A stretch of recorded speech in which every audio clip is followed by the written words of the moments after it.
As flagship phones get more and more costly due to various reasons, there is a new trend that adds fuel to the fire: 5G. No, God! No, God, please, no! No! No! I mean, the entire planet now has 2 or 3 places where you can use 5G, but SoC manufacturers are making it a must-have feature in all flagships, which drive up the cost. So, do we have any hope? Mediatek has released the Dimensity 1000 Plus, which is a 7nm processor and is the successor of the Dimensity 1000 with support for 5G and a 144Hz refresh rate. If everything goes right, this can definitely be a disruptor to the market. But it is not that easy. You see, almost nobody cares about Mediatek in the flagship market, as they are seen by most people to be the go-to company for cheap and low-end SoCs. Also, they will probably not do any serious business outside of small companies in China as long as they are GPL violators. So, if they can sort out these issues and do one thing right, they can definitely crush the market. And that thing is pricing. Now, it is believed that the price of 5G processors like the Snapdragon 865 are around 50% more than their 4G counterparts. Even though we'll never know about the exact pricing, the Dimensity 1000 Plus is said to have almost 60% of the price of the Snapdragon 865, even including all the features of the 865. This is called penetration pricing, where one company tries to snatch the customers from another company by offering a product with similar features at a much lower price. You can learn more about pricing strategies by watching the video that I have made by clicking right over here in the cards. But then sometimes, even matching the features of an existing product at half the price is not enough. Sometimes you gotta go the extra mile. And that brings us to the topic of this video.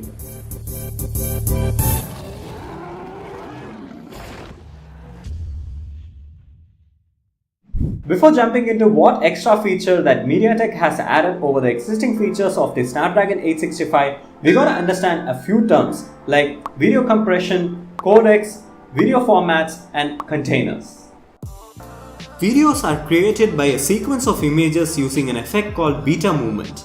If the images are moved fast enough, our brain can't comprehend them and the illusion of motion is created. The number of such images shown to create the illusion of motion is called the frame rate, and generally Hollywood movies have 24 frames per second. The human visual system can process from 10 to 12 images per second and perceive them individually, while any rates higher than that is perceived as motion. Each pixel of an image will take up 3 bytes for storing the color of the pixel. 1 byte for the red, 1 for blue, and 1 for green. Now, considering a 24 FPS Full HD video, we have 1920 by 1080 by 24 by 3 bytes of storage required for 1 second of that video when it is not compressed. That is almost 150 megabytes for each second. The average speed of a fixed broadband connection is only 5 megabytes per second, and with that speed, it is obvious that we cannot stream a 150 megabyte per second uncompressed Full HD video, right? But then we stream Full HD videos all the time, right? On Netflix, on Amazon Prime Video, on YouTube, and so on. That's because we have video compression. Video compression generally uses discrete cosine transformation and motion compensation to compress the video and reduce its size. Unfortunately, explaining these algorithms are beyond the scope of this video. No shit. Let's take a look at 2 consecutive frames of the Mario video game. This has a resolution of 256 by 256, which is a total of 65,000 pixels. As discussed earlier, each of these frames would take thrice the total number of pixels, which is around 196 kilobytes. Now, if you actually see the alternate frames carefully, most of the pixels remains unchanged. So we can put a vector which indicates those pixels which are changing. This vector will approximately take 100 bytes of storage, and then we can only store those pixels which are changed, which let's assume to be 300 of them. In this case, we can recreate the second frame by borrowing those pixels that haven't changed from the first frame and then taking the changed pixels from the storage. By this method, the storage of the second frame doesn't take up 196 kilobytes but rather just 1 kilobyte. In real life, there are no vectors but rather mathematical equations for achieving such compression. Now, there are two basic parameters that you need to understand while dealing with video compression. The first one is bitrate, which is the average amount of space that the compressed video output of the algorithm will take per second. Second one is the compression ratio, which is the ratio of the space that the uncompressed original video will take to the space of the compressed output of the algorithm will take. Based on the technique, the compression can be lossy or lossless. A lossy compression would have high bitrate and a low compression ratio.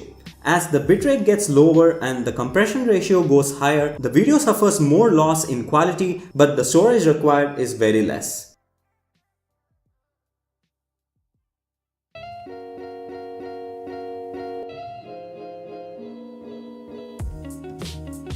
The file extension like .mp4 that you see along with the file name is often confused to be the codec, but they are actually the representation of what is called a container.